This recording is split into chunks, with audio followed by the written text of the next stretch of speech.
Espace préhilbersien réel. Orthogonalité et projection orthogonale sur un sous-espace vectoriel de dimension finie.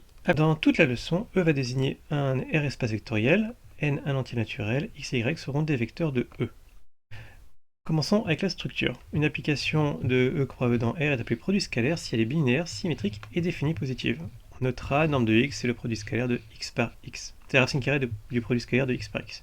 C'est cohérent puisque par définition, le produit scalaire est défini positif.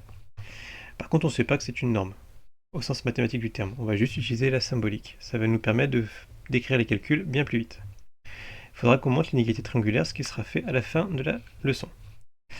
Le couple E produit scalaire est appelé un espace préhilbersien réel. Qu'est-ce qu'on a comme exemple? Les espaces euclidiens, ce sont des espaces préhilbersiens réels, ou complexes parfois, dont l'axiome supplémentaire est le fait qu'on ait une dimension finie, ce qui vous donne en plus le fait que ce soit complet. L'ensemble des fonctions continues de 0 à 1 dans R mis de l'application f scalaire g, c'est l'intégrale entre 0 et 1 de g de f de t, g de t dt.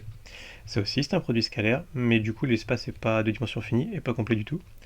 Enfin, l'ensemble des fonctions des suites de carrés sommables, on le mini du produit scalaire x scalaire y, c'est la somme des xn fois yn, donc la somme terme à terme. Bon, c'est pas de dimension finie, mais c'est complet quand même, c'est intéressant. Alors, on n'a pas de dimension finie, on n'a pas de complétude, parfois, mais on a quand même tout ce qui est propriété calculatoire qui reste. Donc, les trois identités remarquables, l'identité du parallélogramme, et surtout les identités de polarisation qui vous permettent de reconstruire le produit scalaire via le carré des normes. Enfin, deux théorèmes importants. Le théorème appelé inégalité de Cauchy-Schwarz, qui vous dit que la valeur absolue du produit scalaire de x et y, c'est plus petit que norme de x fois norme de y. Très utile, notamment pour prouver que L de R est un espace vectoriel, parce que c'est pas une évidence. Et le fait que on a l'inégalité triangulaire, appelée ici inégalité de Minkowski. La norme de x plus y, c'est plus petit que la norme de x plus la norme de y.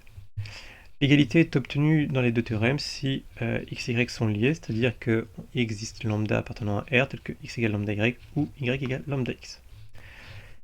Enfin, si on prend l'application norme, c'est bien une norme au sens mathématique, puisque l'inégalité de Minkowski assure le fait qu'on ait l'inégalité triangulaire.